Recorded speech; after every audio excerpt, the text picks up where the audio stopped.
بسم الله الرحمن الرحيم.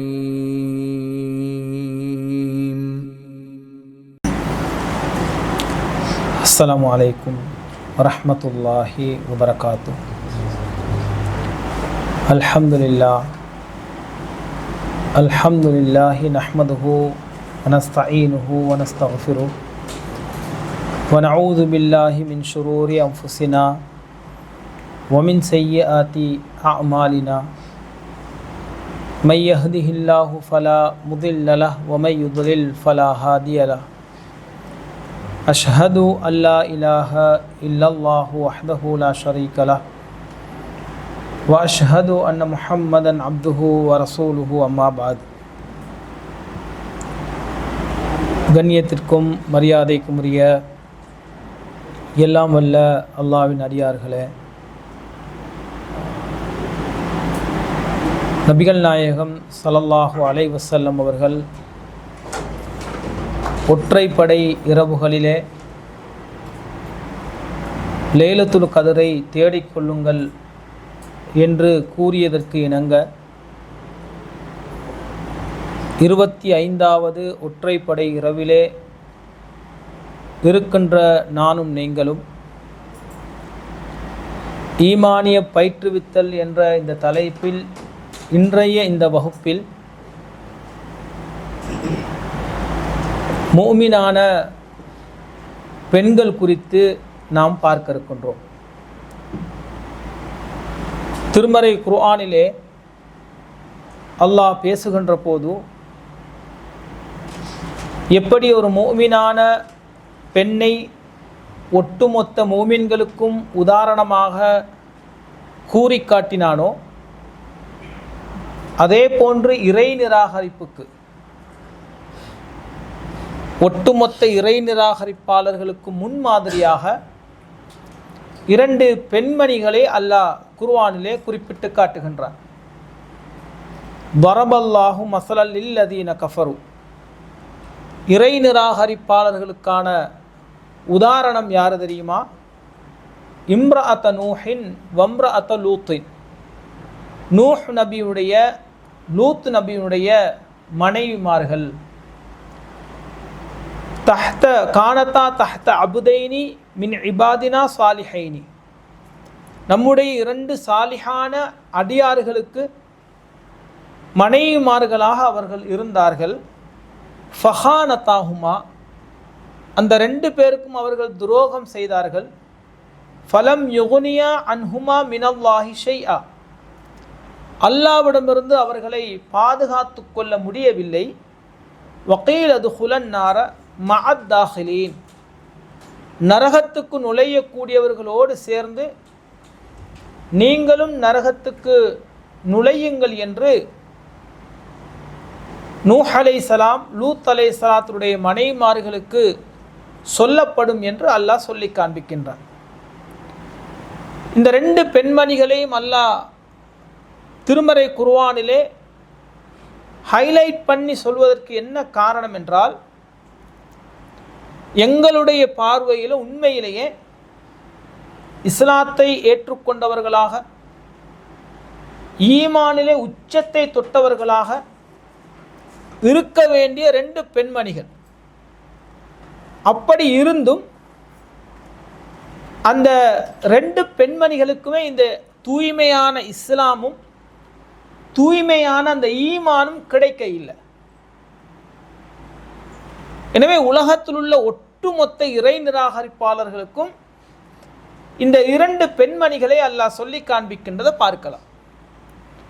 அதே போல திருமறை குர்ஆனிலேயும் சரி, நபிகள் நாயகம் ஸல்லல்லாஹு அலைஹி வஸல்லம் அவருடைய ஹதீஸுகளிலேயும் சரி, ஒரு பெண்ணுடைய உள்ளத்தில் இந்த ஈமானிய சிந்தனை ஆழமாக பதியப்படுகின்ற போது அந்த பெண்ணுடைய ஈமானிய உறுதியும் அந்த பெண்ணுடைய ஈமானிய அந்த வாழ்க்கையும் எப்படி இருக்கும் என்பதற்கு பல முஃமினான பெண்களை நமக்கு வரலாற்றிலே பார்க்கலாம். நாம் ஆரம்பத்திலே பார்த்தோம், ஈமான் ஆழமாக நம்முடைய உள்ளத்திலே போகின்ற சந்தர்ப்பத்தில் நம்முடைய ஒட்டுமொத்த உணர்வுகளையும் அந்த ஈமான் கட்டுப்படுத்தும். எனவே அப்படி ஒரு பெண்ணுடைய உணர்வுகளை கட்டுப்படுத்துகின்ற போது அந்த பெண் சார்ந்திருக்கின்ற கணவன், அந்த பெண்ணுடைய குழந்தைகள், அந்த பெண்ணுடைய குடும்பம் எப்படி ஈமானி அந்த வட்டத்துக்குள்ள இருக்கும் என்பதற்கு பல முன்மாதிரிகளை பார்க்கலாம். நபிகள் நாயகம் ஸல்லல்லாஹு அலைஹி வஸல்லம் அவருடைய காலத்தில் அப்துல்லா இப்னு மஸ்ஊத் ரதியல்லாஹு அன்ஹு அவர்களுடைய மனைவி ஸைனப் ரதியல்லாஹு அன்ஹு அவர்கள் நபிகள் நாயகம் ஸல்லல்லாஹு அலைஹி வஸல்லம் அவங்களுடைய ஒரு உரையை கேட்குறாங்க. யா ரசூலல்லாஹ், அல்லாஹ்வுடைய தூதர் சொல்கின்றார்கள், உங்களுடைய நகைகளுக்கு நீங்கள் சதக்கா தர்மம் கொடுங்க அப்படின்னு சொல்லி. இந்த பெண்மணி என்ன செய்கிறாங்கன்னா, தன்னுடைய கணவனுக்கு சொல்கிறாங்க, எனக்கு அல்லாஹ் வசதியை தந்திருக்கிறான், நான் ஏற்கனவே அனாதைகளாக இருக்கக்கூடிய என்னுடைய பராமரிப்பில் இருக்கக்கூடிய குழந்தைகளுக்கும் உங்களுக்கும் கணவனாகி உங்களுக்கும் நான் செலவு பண்ணிக்கிட்டு இருக்கிறேன், இது சதக்காவுல தர்மத்தில் உள்வாங்கப்படுமா என்று ரசூலுல்லாஹ்கிட்ட போய் கேட்டு வாங்கலேன்னு சொல்கிறாங்க அந்த பெண்மணி. அப்போ அவங்களுடைய குழந்தைகளையும் பார்க்குறாங்க, அவங்களுடைய முன்னாள் கணவனுடைய குழந்தைகளையும். வாப்ப மௌத்தா போனால் அந்த புள்ள அனாதை ஆகிடும். உண்மை இருந்தாலும் அந்த பிள்ளைக்கு இஸ்லாத்தினுடைய வரைவிலக்கணத்தில் அனாதை என்று தான் சொல்லப்படும். அப்போ பல அனாதை குழந்தைகளை பராமரிச்சுக்கிட்டு இருக்கிறேன். அப்போ அந்த குழந்தைகளுக்கும் கணவனாகிய உங்களுக்கும் தரக்கூடிய அந்த சொத்துக்கள், அந்த செலவினங்கள் தர்மத்தில் வருமானு போய் கேட்டு வாங்கலன்னு கேட்குறாங்க, சொல்கிறாங்க. அப்போ அவங்களுடைய கணவன் என்ன சொல்கிறாங்கடா, சலி ரசூல் ஸல்லல்லாஹு அலைஹி வஸல்லம், ரசூலுல்லாஹ் கிட்ட போய் நீங்களே கேட்டுவாங்க, இவங்க தான் செலவு பண்ணுறாங்க, நீங்களே போய் கேட்டுவாங்கன்னு சொல்கிறாங்க. அப்போ அந்த பெண்மணி ரசூலுல்லாஹ்வை நாடி வருகின்ற போது அங்கே கதவுல இவங்க என்ன கேட்க வந்தாங்களோ அதே விஷயத்தை கேட்குறதுக்கு இன்னொரு பெண்ணும் அங்கே இருக்கிறாங்க. இப்போ பிலால் ரதியல்லாஹு அன்ஹு அவங்க அந்த இடத்தால மாறுகின்ற போது அந்த பெண்மணி பிலால் ரதியல்லாஹு அன்ஹு அவங்க கிட்ட கேட்குறாங்க, ரசூல் ஸல்லல்லாஹு அலைஹி வஸல்லம் அவங்ககிட்ட போய் கேளுங்க, என்னுடைய செலவில் என்னுடைய குழந்தைகளுக்கும் கணவனுக்கும் நான் செலவு பண்ணினா அது சதக்காவில் ஜக்காத்தில் வருமா, அது சேருமான்னு கேளுங்கன்னு. அப்போ ரசூல் ஸல்லல்லாஹு அலைஹி வஸல்லம் அவங்க சொல்கின்றார்கள், நாம், ஆம், அது ஜக்காத்தில் சதக்காவில் உள்வாங்கப்படும். சொல்லிவிட்டு சொல்கின்றார்கள், லஹா அஜ்ரானி, அந்த பெண்ணுக்கு 2 நன்மை இருக்கும். ஒன்று அஜ்ருல் கராபதி, நெருங்கிய உறவினர்களுக்கு சதக்கா தர்மம் கொடுத்த நன்மை அந்த பெண்ணுக்கு கிடைக்கும். வஅஜ்ருல் சதகா, தர்மம் கொடுத்த நன்மையும் அந்த பெண்ணுக்கு கிடைக்கும் என்று நபிகள் நாயகம் ஸல்லல்லாஹு அலைஹி வஸல்லம் அவங்க சொல்கின்றதை பார்க்கலாம். அப்போ அன்றைய ரசூல் ஸல்லல்லாஹு அலைஹி வஸல்லம் அவங்களுடைய காலத்தில் இருந்த பெண்களை நாங்கள் எடுத்துக்கொண்டால் உலக ஆசைகள் அவங்களுடைய உள்ளத்தில் ஆழமாக இருந்த பெண்கள் அல்ல. இது என்னுடைய சொத்து, நான் தான் இதை அனுபவிக்க வேண்டும், என்னுடைய செலவீனங்களை தான் இதில் நான் பார்த்து கொள்ள வேண்டும், கணவனாக இருக்கக்கூடிய நீங்கள் போய் எனக்கும் என்னுடைய குழந்தைகளுக்கும் செலவுக்காக காசு சம்பாதிச்சுட்டு வாங்க என்ற ஒரு பிடிவாதத்தில் அந்த பெண்கள் இருக்க இல்லை. நல்ல கணவனாக இருக்கின்றார், அவருக்கு தோதுவான ஒரு வேலை கிடைக்க இல்லை, அல்லாஹ் எனக்கு வசதியை தந்திருக்கிறான், என்னுடைய குழந்தைகளையும் கணவனையும் நான் பராமரிக்கின்றேன், இது அந்த சதக்காவுக்குள்ள தர்மத்துக்குள்ள அந்த நன்மைக்குள்ள வருமானு கேட்குறாங்கன்னு சொன்னால் அந்த உலக ஆசைகள் அந்த பெண்களுடைய உள்ளத்தில் இல்லாமல் ஈமான் அவர்களுடைய அந்த உலக ஆசையை கட்டுப்படுத்துறதை எங்களுக்கு பார்க்கலாம். அதே போல் நுஅமான் இப்னு பஷீர் என்று சொல்லக்கூடிய நபித்தோழர் மிம்பருக்கு மேலே ஏறி என்ன சொல்கிறாங்கண்டா, என்னுடைய தந்தை எனக்கு ஒரு ஹதியா, ஒரு அன்பளிப்பு தந்திருக்கின்றார், அந்த அன்பளிப்பு தந்ததை எங்கள் உம்மாவுக்கு தெரிஞ்சதும் எங்கள் உம்மா என்ன சொன்னாங்கடா, நீங்கள் தந்த இந்த அன்பளிப்புக்கு அல்லாஹ்வுடைய தூதரை சாட்சியாக நீங்கள் நியமிக்கணும். அவருக்கு 1-2 மனைவிமார்கள் இருப்பாங்க, 4-5 குழந்தைகள் இருப்பாங்க. ஒரு மனைவியினுடைய குழந்தையாகிய நுஅமான் இப்னு பஷீர் ரதியல்லாஹு அன்ஹு அவங்களுக்கு கொடுக்குறாங்க. கொடுத்த நேரத்தில் அந்த பெண்மணி அம்ரத் இப்னு ரவாஹா என்று சொல்லக்கூடிய பெண்மணி என்ன சொல்கிறாங்கடா, அர்தா ஹத்தா துஷ்ஹித ரசூலல்லாஹ், ரசூலுல்லாஹ்களை இதற்கு சாட்சியாக நியமிக்கிறத நான் விரும்புகிறேன். இப்போ இந்த காலத்தில் பெண்மணி என்ன சொல்லுவாங்க, வாப்ப யாருக்கும் கொடுக்கறது இல்லை, உனக்கு தந்த நீ எடுத்துக்க, அது பிறகு மற்ற நானக்கு தம்பிக்கு அக்காவுக்கு தங்கச்சிக்கு பார்த்துக்கலாம், இப்படி தான் சொல்லுவாங்க. 2-3 மனைவி என்று இருக்க போக்கில் ஒரு மனைவி அவங்களுடைய குழந்தையை கொடுத்தா ரொம்ப சந்தோஷப்படுவாங்க. பரவாயில்ல, அந்த பிள்ளைக்கு இல்லாட்டியும் பரவாயில்ல, என் பிள்ளைக்கு அவர் தந்துட்டார் தானே அப்படின்னு சொல்லி. அப்போ இந்த பெண்மணி பாருங்கள், அவங்க கொடுத்த அந்த பொருளை அதை ஆசைப்படாமல் என் பிள்ளைக்கு கிடைச்சிதான் நீயே வச்சுக்க, யாருக்கும் கொடுக்காத, அவளை எனக்கு தான்னு சொல்லாமல் ரசூல்லாங்களை சாட்சியாக நியமிங்கன்னு சொல்ல ரசூல்லாங்கிட்ட கேட்குறாங்க. ரசூல்லா கேட்குறாங்க அந்த சஹாபிக்கிட்ட, அத்தைத்த சாயிர வலதி மிஸ்லஹாதா, இது போல் உங்களோட மற்ற குழந்தைகளுக்கு நீங்கள் கொடுத்தீங்களான்னு கேட்க. அவர் சொல்லி இல்லை, இந்த ஒரு பிள்ளைக்கு மட்டும்தான் கொடுத்தேன். அப்போ ரசூல்லாங்க சொல்கிறாங்க, அதை நீங்கள் திருப்பி எடுத்துக்கங்க. ஃபத்தகுல்லா, அல்லாவை நீங்கள் அஞ்சி கொள்ளுங்கள். வஅதிலு பைன அவுலாதிக்கும், உங்களுடைய குழந்தைகளுக்கு மத்தியில் நீங்கள் நீதம் செலுத்துங்க என்று ரசூலாங்க சொல்கின்றார்கள். அப்போ ஈமான் அந்த பெண்ணுடைய உள்ளத்தில் ஆழமாக பதிகின்ற போது எப்படி தன்னை பக்குவப்படுத்தி கொள்றதோட தன்னுடைய குழந்தைகளையும் அந்த பிள்ளைக்கு சொல்லிக் கொடுக்குதா இல்லையா? வாப்பா தந்தாலும் வாப்பா உங்களுக்கு மட்டும் தந்திருக்குது, மற்ற எந்த பிள்ளைக்கும் கொடுக்க இல்லை, இதை எடுக்கிறது சரியில்லை, நீதமானது இல்லை என்ற அந்த கல்வியை, அந்த இஸ்லாமிய அந்த போதனையை தன்னுடைய குழந்தைக்கு கற்றுக் கொடுக்கக்கூடிய ஒரு தாயாக இருக்கிறாங்களா இல்லையா? இன்றைய காலத்தில் உள்ள பெண்களை பார்த்தா நிறைய வாப்பா ஒன்று சொல்லிக் கொடுக்க, உம்மா இன்னொன்று தான் சொல்லிக் கொடுக்கும். உம்மா அந்த பிள்ளையை வழிகெடுக்கிறத பார்க்கலாம். பாப்பா பள்ளிக்கு போக சொன்னால் நீ உம்மா சொல்லுவா, நீ ஹோம்ஒர்க்கை செஞ்சுட்டு போன்னு சொல்லுவா. இன்றைக்கி நிறைய பார்க்குறோம். ஆனால் அந்த பெண்மணியை பாருங்கள், தான் பக்குவப்பட்டிருக்கிறா, ஈமான் தனக்குள்ளே வந்திருக்குது. அவள் என்ன செய்கிறான்னு சொன்னால் அந்த பிள்ளைக்கு சொல்கிறா, வாப்பா உனக்கு மட்டும் தந்திருக்கிறாங்க, இதுக்கு ரசூல்லாங்களை சாட்சியை வச்சா தான் நான் ஏற்றுக்கொள்வேன். ரசூல்லாங்கிட்ட போகும். ரசூல்லாங்க சொல்கிறாங்க, அதை திருப்பி எடுத்துருங்க, எல்லா பிள்ளைங்களுக்கும் கொடுத்தா ஓகேன்னு சொல்லி ஒரு குடும்பத்தை எப்படி அந்த பெண் பக்குவப்படுத்துவது என்றதை எங்களுக்கு பார்க்கலாம். ஈமான் உள்ள நுழைஞ்சா அப்படி தான் ஆழமாக நுழைந்தார். அதுவும் ஆண்களோட பெண்கள் ஸ்ட்ராங்காக இருப்பாங்க இஸ்லாத்தில். நாங்கள் சரி ஒரு கட்டத்தில் கொஞ்சமாச்சு விட்டு கொடுக்கணும், அட்ஜஸ்ட் பண்ணணும்னு நினைப்போம். ஆனால் பெண்கள் அப்படிப்பட்டவங்க இல்லை.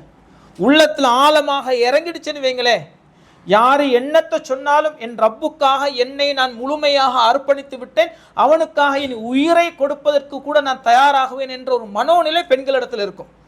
இன்னும் சில செய்திகளை நாங்கள் பின்னாடி பார்த்து உங்களுக்கு வழங்கும். அதே போல் இன்னொரு பெண்மணி உம்முல் அலா என்று சொல்லக்கூடிய பெண்மணி, ரசூல் ஸல்லல்லாஹு, இது உண்மையிலே இது ஒரு சரித்திரத்தில் பதிவு செய்யப்பட வேண்டிய ஒரு செய்தி. மக்காவிலிருந்து ரசூல்லாங்களும் சஹாபாக்களும் ஹிஜ்ரத் வந்தாங்கல்ல, வந்தவங்க அத்தனை பேரும் வெறும் கையோடு வந்தாங்க, எதுவுமே இல்லை. அல்லாவுக்காக ரசூல் ஸல்லல்லாஹு அலைஹி வஸல்லம் அவங்களுக்காக வேண்டிதான் மதீனாவுக்கு வந்தாங்க. வந்த நேரத்தில் ரசூல்லாங்க மதீனாவில் உள்ள அன்சாரிகளை ஒரு 100 சொச்சம் அல்ல 200 சொச்சம் பேர் இஸ்லாத்தில் இருக்கிறாங்க. அவங்கள கூப்பிட்டு சொல்கிறாங்க, நாங்கள் எல்லாம் வெறும் கையோடு வந்திருக்கிறோம், எங்களுக்கு இங்கே யாருமே உறவினர்கள் இல்லை, சகோதரர்களும் இல்லை, உங்கள் வீட்டில் எங்களுக்கு தங்குறதுக்கு இடம் தரணும். ரசூலாங்க அண்ணன் தம்பி உறவை ஏற்படுத்தினாங்க. நீங்கள் இன்னாருக்கு நானா, இன்னாருக்கு தம்பி, இவரோட நீங்கள் தங்கிக்கங்க, வீட்டில் இடம் கொடுக்கணும், சாப்பாட்டில் இடம் கொடுக்கணும். இப்படி ஒரு உறவை ரசூல் ஸல்லல்லாஹு அலைஹி வஸல்லம் அவங்களுக்குள்ள ஏற்படுத்துகிறாங்க. ஆனால் அந்த மதீனாவுள்ள எந்த பெண்ணும் அதற்கு எதிர்ப்பு தெரிவிக்க இல்லை. ஏற்கனவே நாங்கள் ரொம்ப கஷ்டத்தில் வறுமையில் இருக்கிறோம், இப்போ இவரை வேற கூட்டிகிட்டு வந்தால் எங்கே தங்க வைக்கிறது, எப்படி சாப்பாடு கொடுக்கறது?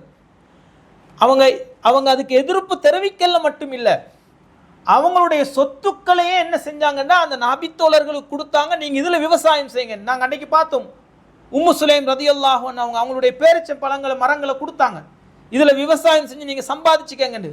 அதே போல் இந்த உம்முல் அலான்னு சொல்லக்கூடிய பெண்மணி சொல்கிறா, உஸ்மான் இப்னு மத்ஊன் என்று சொல்லக்கூடிய நபித்தோழர் எங்கள் வீட்டில் தான் இருந்தாங்க, அவங்கள நாங்கள் தான் கவனிச்சுக்கிட்டோம். அவருக்கு நோய்வாய்ப்பட்டார், அந்த நோய்வாய்ப்பட்ட நேரத்திலும் அவரை நாங்கள் கவனித்தோம், அதுக்கப்புறம் மரணித்தார், அவரை நாங்கள் அடக்கம் செய்தோம்னு அந்த பெண்மணி சொல்கிறா. இவ்வளவு ப்ரொசீஜரும் இருக்குது இல்லை, ஒருத்தரை பார்க்கறது, நோயாளி ஆயினத்துக்கு அப்புறம் அவரை பார்க்கறது, அதுவும் ஒரு பெண்ணாக அந்த பெண்ணுடைய குடும்பமாக அதை செய்கிறது இருக்குது இல்லை, சாதாரணமான விஷயம் அல்ல. இன்றைக்கி சொந்த உம்மாவையை தன்னோடு கூட வச்சுக்கொள்றதுக்கு பயப்படுற காலம் இன்றைக்கு உள்ள பெண்கள். தாயுடைய சிறப்பை அந்தஸ்தை மகிமையை சொன்ன மார்க்கத்தில் உம்மாவை எனக்கு பார்க்க இயலாது. ஒரு காலத்தில் 5-10 பிள்ளைங்களும் இல்லை, ஒரு புள்ள 2 புள்ள, வேலை செய்கிறதுக்கு எல்லா கருவிகளும் வீட்டில் இருக்கும். சொந்த உம்மாவை பார்க்கறதுக்கு விருப்பம் இல்லாத பெண்களை பார்க்குறோம். சொந்த மாமியாரை பார்க்கறதுக்கு விருப்பம் இல்லாத பெண்களை பார்க்குறோம். சுகமில்லாத உறவினர்களை பார்க்கறதுக்கு விருப்பம் இல்லாதவங்களை பார்க்குறோம். அவர்களுக்கு ₹1 செலவு பண்ணுறதுக்கு விருப்பம் இல்லாதவங்களை பார்க்குறோம். ஆனால் இந்த பெண், இஸ்லாம் ஆழமாக இறங்கின அந்த பெண், ஈமானிய உள்ளம் படைத்த அந்த பெண்ணு பாருங்க, அவங்கள வர வச்சது மட்டும் இல்லை, அவங்களுக்கு சாப்பாடு போட்டு நோய்வாய்ப்பட்ட நேரத்தில் அவங்கள பார்க்கறது. அதே போல் உம்மு சுலைம் ரலியல்லாஹு அன்ஹா அவங்க, இன்னும் மற்ற அன்சாரி நபித்தோழர்களுடைய மனைவிமார்கள் யாரும் முகம் சொலிக்கவும் இல்லை, ரசூல் ஸல்லல்லாஹு அலைஹி வஸல்லம் அவங்களிடத்துல போய் முறையிடவும் இல்லை. சந்தோஷத்தோடு முகமலர்ச்சியோடு அல்லாஹ்வுடைய தூதருடைய உறவினர்கள் விருந்தாளிகள் வந்திருக்கின்றார்கள், அவர்களை நாங்கள் கண்ணியப்படுத்துவோம் என்று கண்ணியப்படுத்திய ஒரு பெண்ணிய சமுதாயத்தை தான் மதீனாவிலே நாங்கள் பார்க்கலாம். ஈமான் உள்ளுக்கு இறங்கினா உலக விருப்பம் அவர்களுக்கு இல்லை. நான் செத்துட்டு அவ்வளவுதான், மண்ணுக்கு போகிறோம், என் வீட்டில் ஒரு இடத்த கொடுப்போம், நான் செத்துட்டு அல்லாஹ் இந்த நோயாளி இவரை பார்ப்பதின் மூலமாக சாப்பாடு கொடுப்பதில் இந்த நன்மை அல்லாஹ் எனக்கு தருவான் என்ற அந்த ஆழமான அந்த நம்பிக்கை இருக்குது அந்த பெண்களிடத்துல. இது எங்க பெண்களிடத்துல வந்துட்டேன்னு வைங்களே, அந்த குடும்பம் இருக்கின்றதே மிக அழகான, பார்ப்பதற்கு ரசிப்பதற்கு ஒரு அழகான குடும்பமாக இருக்கும். ஒரு பெண்ணிடத்துல ஈமான் வந்துச்சுன்னு சொன்ன ஆண்களை விட ரொம்ப உறுதியானவர்களாக அவர்கள் இருப்பார்கள். ஒட்டுமொத்த குடும்பத்தையும் தன்னுடைய கை விரலிலே வைத்துக் கொண்டிருப்பார்கள். ஏன்னா மாப்பிள்ளை அடங்கிதான் ஆகணும், மனைவிக்கு மற்ற விஷயங்கள் அடங்குறோம் இல்லை. நீங்கள் நிறைய பெண்களை ஆண்களை பார்க்குறோம், மார்க்கத்தில் உறுதியாக இருக்கிற பெண்கள் மாப்பிள்ளை மாதிரி அப்படி தான் அடக்குறாங்க. நீங்கள் கொடுங்க, ஏன் கொடுக்கறது இல்லை? உம்மக்கு கொடுங்க, உங்களோட உம்மக்கு, உங்களோட உறவுகளுக்கு கொடுங்க, அவங்கள இந்த வீட்டுக்கு வர வைங்க, நான் சாப்பாடு ஆக்கி போடுறேன். இவருக்கு விருப்பம் இல்லாமல் இருக்கும், ஆனால் அந்த பெண் செய்ய வைப்பா, செஞ்சு தான் ஆகணும். அப்படி சில பெண்களை பார்க்குறோம், இன்றைய காலத்திலும் இருக்கிறாங்க. ஆனால் ரசூல் ஸல்லல்லாஹு அலைஹி வஸல்லம் காலத்தில் பெண்கள் அப்படி இருந்தார்கள் என்று எங்களுக்கு பார்க்கலாம். இன்னும் சொல்ல போனால் நபிகள் நாயகம் ஸல்லல்லாஹு அலைஹி வஸல்லம் அவங்களுடைய காலத்தில் பார்க்கலாம், பெண்களை பொறுத்த வரைக்கும் எப்படி இந்த உலக ஆசை, உலகத்தில் உள்ள அந்த மோகம் இல்லாதவங்களாக இருந்தாங்களோ அதே போல வணக்க வழிபாடுகளில் உறுதி உள்ளவர்களாக இருந்தாங்க. இஸ்லாம் என்னெல்லாம் கட்டளையிட்டு இருக்கின்றதோ அந்த பகுதியில் அவங்க அணுவளவும் விட்டு கொடுக்காதவங்களாக இருந்தாங்க. ஹவுலா பின்து துவைத்தி என்று சொல்லக்கூடிய நபித்தோழர் ஒரு பெண்மணி, ரசூலுல்லாஹின் சஹாபாக்களும் உட்கார்ந்துக்கிட்டு இருக்கிறாங்க. அந்த பெண்மணி கடந்து போகிறாங்க. அப்போ சஹாபாக்கள் சொல்கிறாங்க, யார் ரசூலுல்லாஹ், இந்த பெண்மணி யார் தெரியுமா? இவதான் அன்னஹா லா தனாமுல் லைல, இரவில் தூங்க மாட்டா, நின்று வணங்கி கொண்டே இருப்பா, வணக்கத்தில் அவ்வளோ ஆர்வம் உள்ள பெண் என்று ரசூலுல்லாஹ் கிட்ட சொல்லவும், ரசூலுல்லாஹ் அந்த சஹாபாக்கள், அந்த பெண் போயிட்டா, ரசூலுல்லாஹ் சொல்கிறாங்க, ஹுது நீங்கள் அமல், அதாவது ஹுது மினல் அமலி மா துத்தியக்கூன, உங்களால் செய்ய முடியுமான வணக்கங்கள் தான் நீங்கள் செய்யணும், ஓவராக எக்ஸ்ட்ரீமாக நீங்கள் செய்ய போயிடாதீங்க. ஏன்னா ஃபவல்லாஹி லா யஸ்அமுல்லாஹ் ஹத்தா தஸ்அமு, நீங்கள் சலிப்படையும் வரைக்கும் அல்லாஹ் சலிப்படைய மாட்டான்னு ரசூலுல்லாஹ் சொல்கிறாங்க. அப்போ ஒருவர் இரவு முழுக்க டெய்லி தொழுகிறாருன்னு சொன்னால் அவரால் முடியாது. நம்ம ரமலானுடைய கடைசி 10-1-2 நாட்களே நம்மளால் ரொம்ப முடியாமல் இருக்கும்போது டெய்லி இதை ஒரு பெண்ணு செய்கிறேன்னு சொன்னால் இது என்ன பார்க்கணும்? அந்த பெண்ணுடைய அந்த வணக்க வழிபாடுகள், அந்த பெண்ணுக்கு இருக்கின்ற ஆர்வத்தை பாருங்கள். நபிகள் நாயகம் ஸல்லல்லாஹு அலைஹி வஸல்லம் அவருடைய காலத்தில் அப்படி பெண்கள் இருந்தார்கள். அதே போல் இன்னும் சில செய்திகளை பார்த்தா ரொம்ப ஆச்சரியமாக இருக்கும். இன்றைக்குள்ள பெண்கள் அது கிட்ட கூட வரமாட்டாங்க. அல்லாஹ்வுடைய பயமும் அச்சமும் அந்த பெண்களிடத்தில் எப்படி இருந்தாங்கன்னு பாருங்கள். ஜமீலத் இப்னு சஹல் என்று சொல்லக்கூடிய, சலூல் என்று சொல்லக்கூடிய பெண்மணி ரசூலுல்லாஹ் கிட்ட சொல்கிறாங்க, யார் ரசூலல்லாஹ், சாபத் இப்னு கைஸ் இருக்கிறாங்கல்ல, அவங்களுடைய குணத்திலேயோ அவங்களுடைய மார்க்கப்பட்டுலேயோ நான் எந்த குறையும் காணவில்லை, ஆனால் நான் பயப்படுகின்றேன் இறை நிராகரிப்புக்கு போய்விடணும் அப்படின்னு. ஏன்னா குடும்ப உறவுல அவங்க ஆர்வம் இல்லாதவங்களாக, நாட்டம் இல்லாதவங்களாக, என்ன கவனிக்காமல் இருக்கிறாங்க.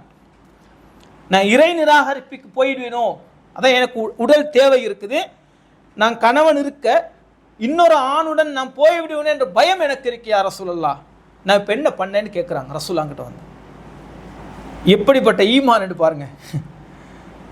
முடித்தோம், நல்ல ஒருத்தராக இருக்கிறார், மார்க்கப்பட்டுள்ளவராக இருக்கிறார், நல்ல குணமும் இருக்குது, சரி அவரோட இருந்துக்கிட்டு இன்னொருத்தனோட குடும்பம் நடத்துவோம் களவுல, யாருக்குமே தெரியாமல் அந்த பெண்ணு நினைக்கல பாருங்க.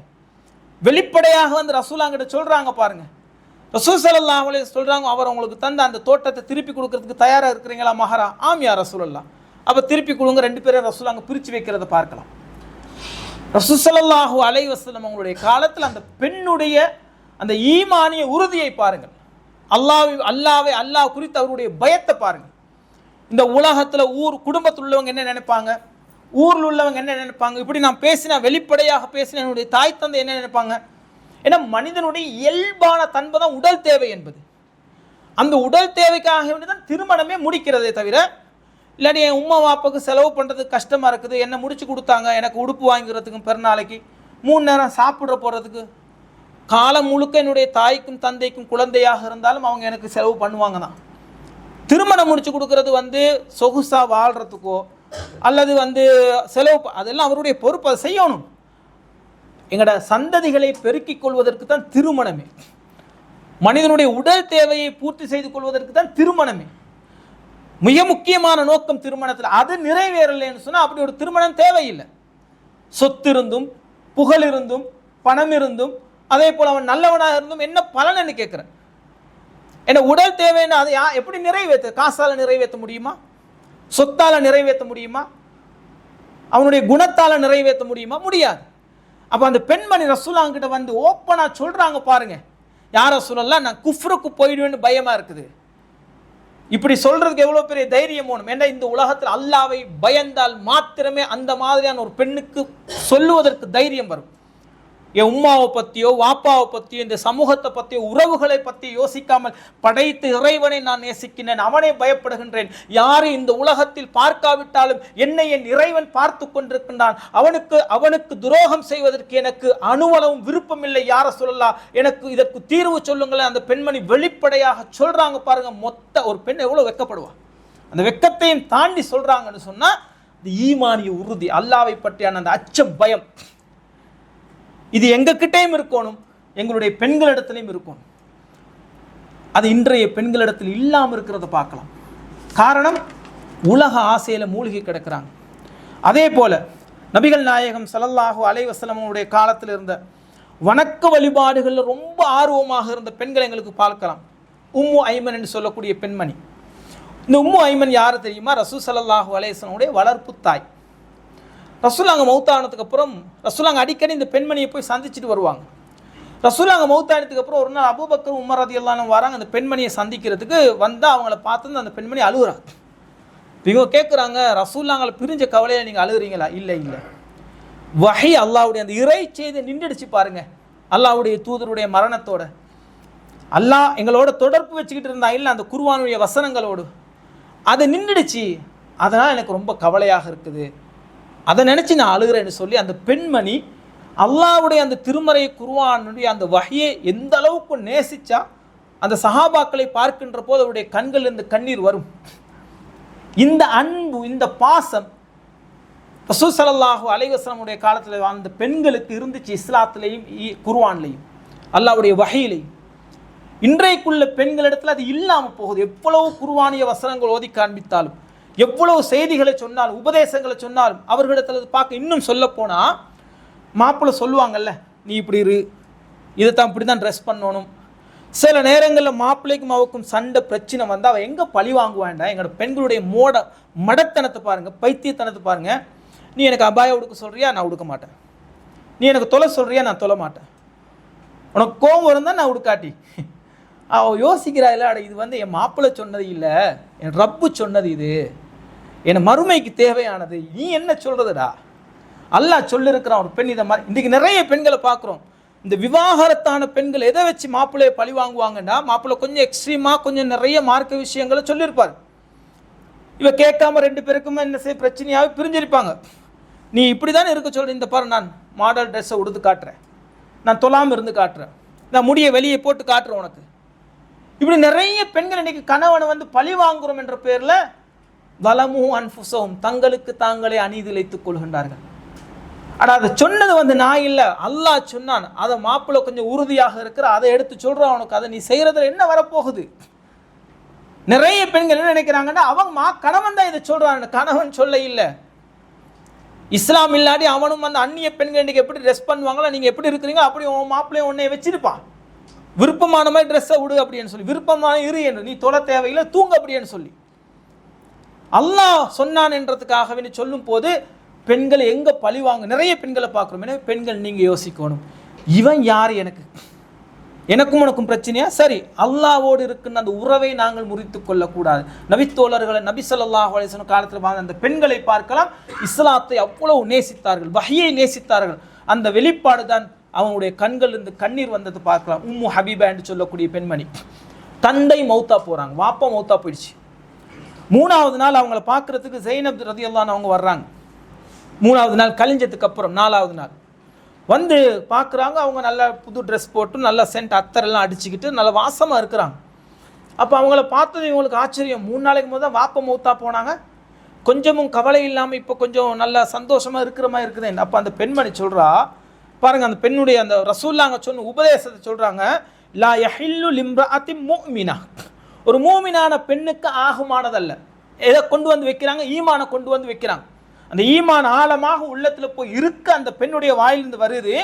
ஒரு மூமினான பெண்ணுக்கு ஆகுமானது அல்ல சொல்லிட்டு எப்படி சொல்றாங்க? பில்லாஹி வல் யௌமில் ஆகிர், அல்லாஹ்வை நாளை மறுமை நாளை நம்பிக்கை கொண்ட ஒரு மூமினான பெண். என்ன அன் துஹித்த அலா மையத்தின் ஃபௌக ஸலாஸி லயாலி, 3 நாட்களுக்கு மேலே ஒரு மையத்துக்காக கவலைப்படுறது கூடாதுன்ற அங்க சொல்லியிருக்கிறாங்க. இல்லா அலா, மனைவி 4 மாதம் 10 நாள், அவங்கள தவிர மற்ற யாருக்கும் அந்த அனுமதி இல்லை.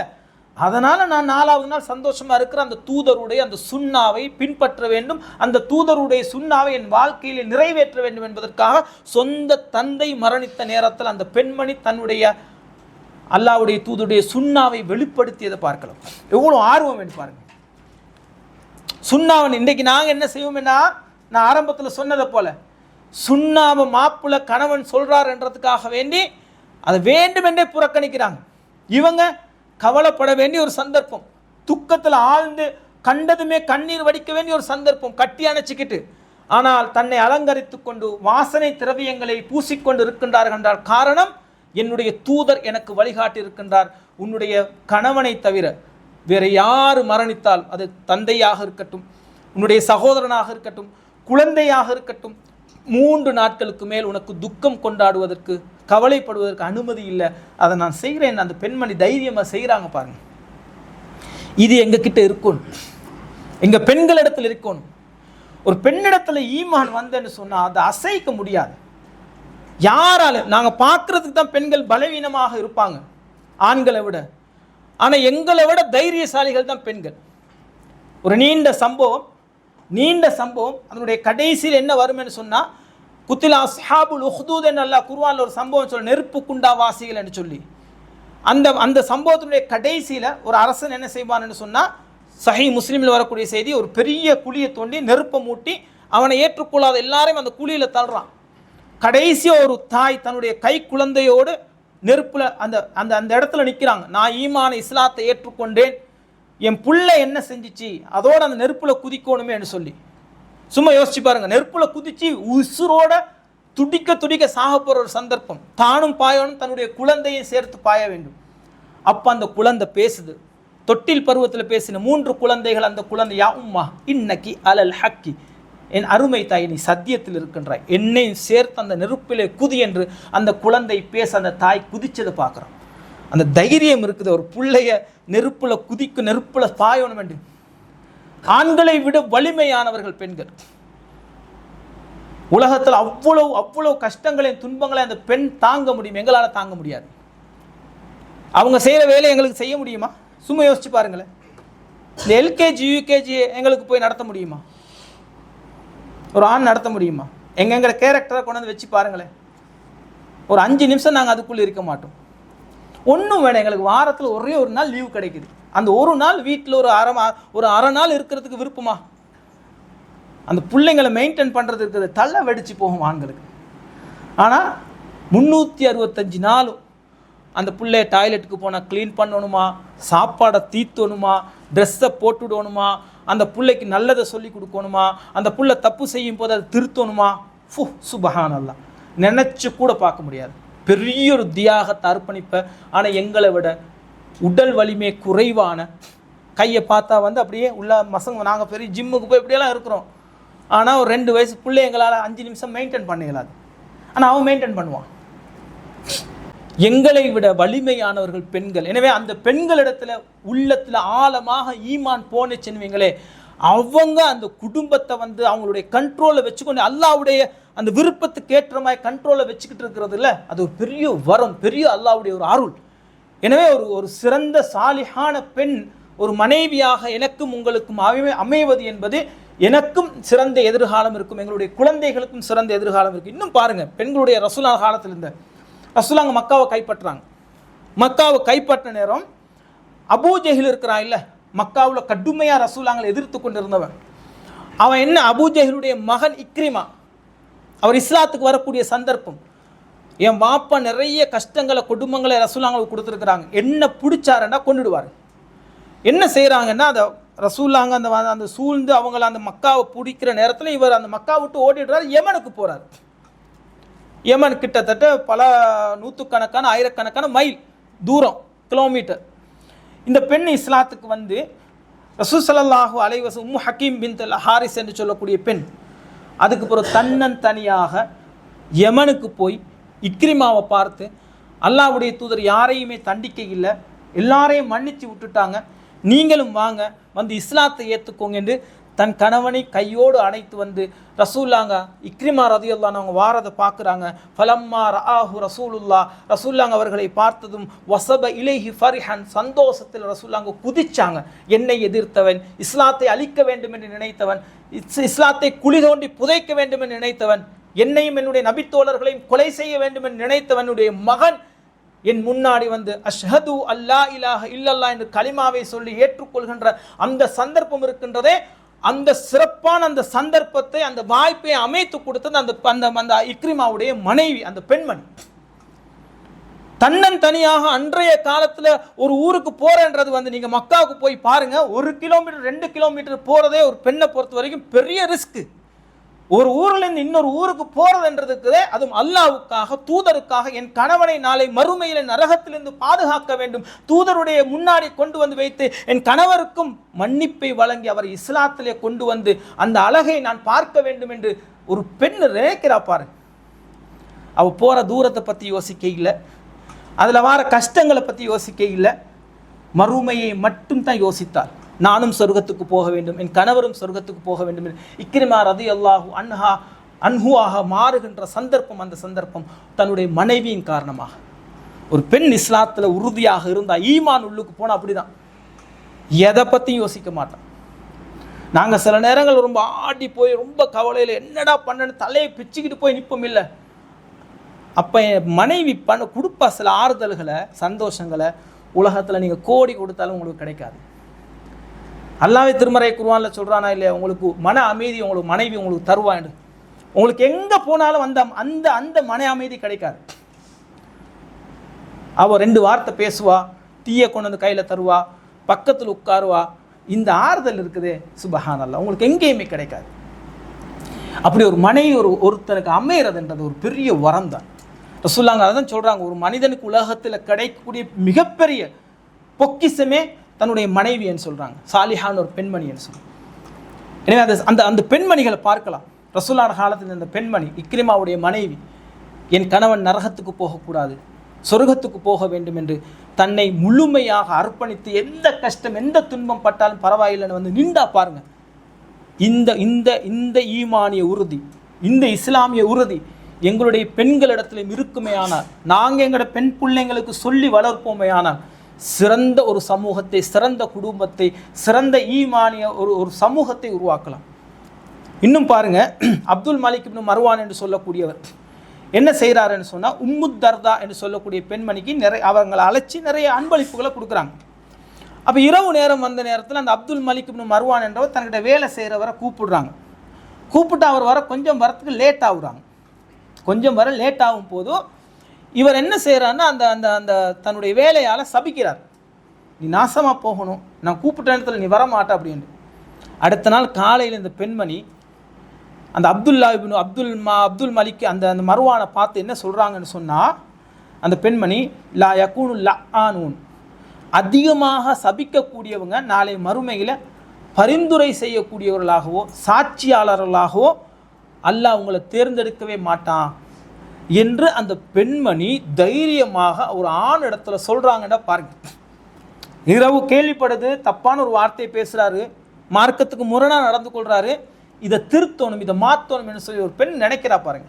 நாங்கள் கூட யோசிப்போம், உங்கள் வேலையை பாருடா நீ இப்படின்னு சொல்லிடுவோம் நாங்கள் பயத்து. ஆனால் பெண்களுக்கு அதை தைரியமாக சொல்லலாம். ஒரு ஆணை பார்த்து அப்படி சொல்லுவோம், ஆனால் ஒரு ஆண் பெண்ணை பார்த்து அப்படி சொல்ல மாட்டோம். சொல்லுவோமா? ஒரு பெண்ணை பார்த்து சொல்லுவோமா?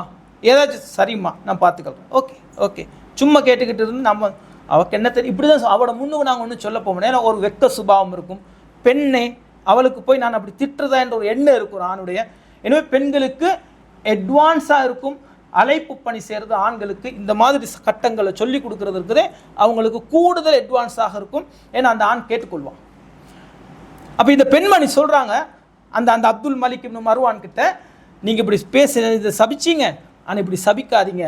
இன்றைக்கி நிறைய குழந்தைகளை சபிக்கக்கூடியவங்க பெண்கள் தான். அன்றைய காலத்து ரசூலுல்லாஹ் பெண்கள் சபிச்சாங்கன்னு சொன்னால் மறுமையில் இன்னென்னமாய் வருவாங்கன்னு சொல்லியிருக்கிறாங்க. என்னை சபிக்கக்கூடாது என்று தானும் சபிக்காமல் பிறருக்கும் சபிக்கக்கூடாது என்றதை கற்றுக் கொடுக்குறாங்க பாருங்கள். இன்றைக்கி அது அதிகமாக செய்கிறவங்க பெண்களாக இருக்கிறத பார்க்கலாம். இப்படி ஏராளமான பெண்மணிகளுடைய சம்பவங்களை ரசூலுல்லாஹ் காலத்தை எங்களுக்கு பார்க்கலாம். ஆச்சரியமாக இருக்கும். பெண்களிடத்தில் இவ்வளவு ஈமானிய உறுதியான ஹதீஜா அம்மையாரை பார்க்கலாம், ஆயிஷா ரதியல்லாஹு அன்ஹா அவங்களை பார்க்கலாம், உம்மு சுலைமை பார்க்கலாம், அஸ்மா பின்த் உமைஸை பார்க்கலாம், ஹப்ஸா ரதியல்லாஹு அன்ஹா அவங்களை பார்க்கலாம். இது எல்லாத்தையும் தாண்டி இப்ராஹிம் நபியுடைய மனைவி, ஆச்சரியம், அற்புதம். நீங்கள் போய் மக்காவுக்கு போய் சஃபா மருவாவை நீங்கள் பார்த்தீங்கன்னா இப்போ டைல்ஸ் எல்லாம் பிடிச்சி ஏசி எல்லாம் போட்டு சூப்பராக வச்சுக்கிறான். இப்போ உங்களுக்கு அந்த 7 ரவுண்ட் அங்கே சுற்றுறதுக்கு படாத பாடுபடும் உங்களுக்கு. நீங்கள் உம்ராவுக்கு போனால் பாருங்கள், இவ்வளோ வசதிகளை ஏற்பாடு செஞ்சும் அந்த இடத்துல 7 ரவுண்ட் நீங்கள் போகிறது இருக்குதே அவ்வளோ கஷ்டமாக இருக்கும். ஆனால் அந்த பெண்மணி அப்போ மேடு பள்ளம் மலை கல் அதே போல் பாறாங்கல் எல்லாத்துலேயும் அந்த வெயிலில் சூட்டில் எதுவுமே இல்லாமல், ஏசியோ எந்த முன்னாடியோ எதுவுமே இல்லாமல் அந்த செய்கிறது இருக்குதே பெரிய அற்புதம். உங்களுக்கு போனால் ஆட்டோமேட்டிக்காக உங்களுக்கு துவா கேட்டுப்படும் அந்த பெண்மணிக்கு. இவ்வளோ அந்த பெண்மணி யாருக்காவது செஞ்சா? இப்ராஹிம் நபி விட்டுட்டு போல கேட்குறாங்க, ஐன ததஹப் யா இப்ராஹிம், ஐன ததஹப். 3ஆவதாக கேட்குறாங்க, இப்ராஹிம் நபி திரும்பி பார்க்காம போக்குறாங்க. 4ஆவதாக கேட்குறான், அல்லாஹு அமரக பிஹாதா, அல்லாஹ் உங்களுக்கு ஏவினானா என்று இப்ராஹிம் நபி தலையாட்டுற அந்த பெண்மணி சொல்கிறா, இதன் வல்லாஹி, அல்லாஹ் மீது ஆணையாக, அல்லாஹ் ஒரு போதும் என்னையும் என்னுடைய குழந்தைகளை நெருக்கடிகளுக்கு உட்படுத்த மாட்டான் என்று தனியாக எந்த ஆணுடைய துணையும் இல்லாமல் எந்த மிருகமும் இல்லாத அந்த இடத்துல அந்த குழந்தையோட கொஞ்சம் போல பேரிச்ச பழத்தையும் தண்ணியும் வச்சுக்கிட்டு அந்த தியாகத்தை அர்ப்பணிப்பை செஞ்சாங்க தானே, அற்புதம். செய்யவே முடியாது, நினைச்சு கூட பார்க்க முடியாது. ஆனால் உடல் வலிமை இல்லாத அந்த பெண்ணை எப்படி செஞ்சாங்கன்னு சொன்னால் ஈமானிய பலம் இருந்துச்சு, அல்லாஹ் மேல் ஆழமான நம்பிக்கை இருந்துச்சு. என் ரப்பு என்னை கைவிட மாட்டான் என்ற ஆழமான அந்த நம்பிக்கை இருந்துச்சு. அவன் என்னையும் என் குழந்தையும் பசியிலே பட்டியலே போட மாட்டான், என்னை பாதுகாப்பான், நாளை மறுமையிலே இதற்கான கூலியாக சொர்க்கத்தை தருவான் என்ற அந்த ஆழமான நம்பிக்கை இருந்துச்சு. அந்த பெண்ணை ஒரு வேறொரு பெண்ணாக, உத்வேகத்தோட பெண்ணாக அந்த ஈமானிய பலம் அவளை மாற்றினதை எங்களுக்கு பார்க்கலாம். ஒட்டுமொத்த உணர்வுகளையும் அல்லாஹ்வுக்காக சொர்க்கத்துக்காக வேண்டி கண்ட்ரோல் பண்ணி கட்டுப்படுத்தி இந்த உலகத்தில் உண்மையான விசுவாசியாக வாழ்ந்தது வரலாற்றில் எங்களுக்கு பார்க்கலாம்.